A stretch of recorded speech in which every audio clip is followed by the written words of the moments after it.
बहुत समय पहले की बात है। एक गांव में एक हीराचंद नाम का सेठ रहता था।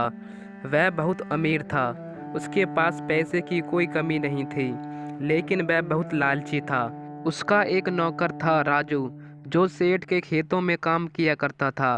राजू बहुत ईमानदार था। वह अपना काम पूरी मेहनत से किया करता था, लेकिन सेठ राजू पर बहुत अत्याचार किया करता था। ए राजू, सही से काम करो, नहीं तो पैसे नहीं मिलेंगे। पैसे लेने के लिए तो बड़ी जल्दी आ जाता है। सेठ राजू को ऐसे ही परेशान किया करता था और उसकी तनख्वाह कभी भी टाइम पर नहीं देता था। फिर एक दिन राजू खेत में काम कर रहा होता है। काम करते करते उसे जमीन में से एक मटका मिलता है। राजू उस मटके को उठाता है और उसे एक तरफ रख देता है। राजू मटके को रखकर अपना काम दोबारा करने लगता है। मटके में कुछ मिट्टी चली जाती है। मिट्टी बहुत सारी होकर बाहर निकलती है। राजू तुरंत मटके के पास जाता है।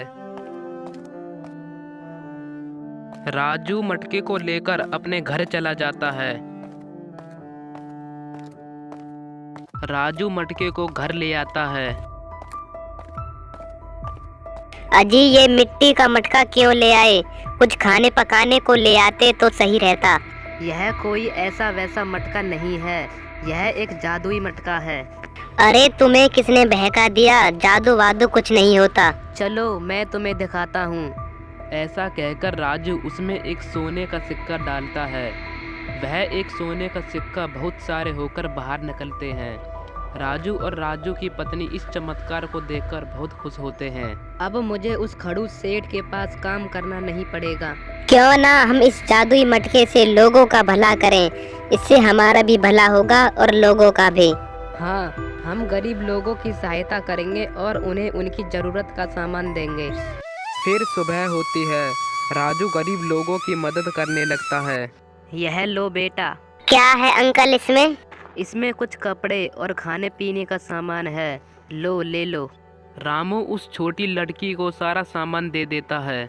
ऐसे ही रामू गांव के सभी लोगों की मदद करता रहता है।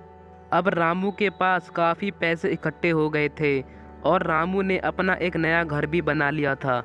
रामू की कामयाबी को देखकर हीराचंद उससे जलने लगा।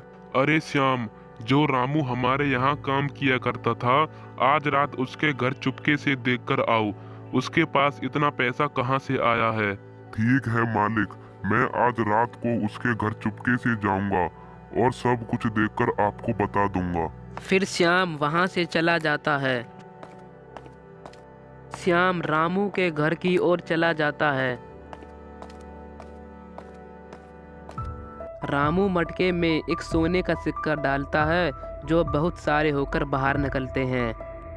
यह सब होते हुए श्याम खिड़की में से देख रहा होता है। मौका देखकर श्याम उस मटके को चुरा लेता है। उस जादुई मटके को श्याम अपने सेठ के पास ले आता है। सेठ जी, यह एक जादुई मटका है। रामू ने इसमें एक सोने का सिक्का डाला और सोना बहुत सारा होकर बाहर निकल आया। मैं तो कहता हूँ आप भी इसमें कुछ पैसे डालो और पैसे बहुत सारे होकर बाहर निकल आएंगे। हीराचंद बहुत लालची था, इसलिए वह मटके में 500 का नोट डालता है और 500 के नोट 2 होकर बाहर निकल आते हैं। हीराचंद का लालच और बढ़ जाता है। अरे श्याम, क्यों ना मैं मटके में अपना सारा सोना डाल दूं? सोना बहुत सारा होकर बाहर आएगा और मैं गांव का सबसे अमीर आदमी बन जाऊंगा। हाँ मालिक, जल्दी से सारा सोना डाल दो। सोना बहुत सारा होकर बाहर आएगा और आप गांव के सबसे अमीर आदमी बन जाओगे। हीराचंद अपना सारा सोना उस मटके में डाल देता है, परंतु इस बार उस मटके में सोने की बजाय मिट्टी बाहर निकलती है। हीराचंद बहुत दुखी होता है और वह अपना सारा सोना खो बैठता है। इसलिए कहते हैं दोस्तों, लालच नहीं करना चाहिए।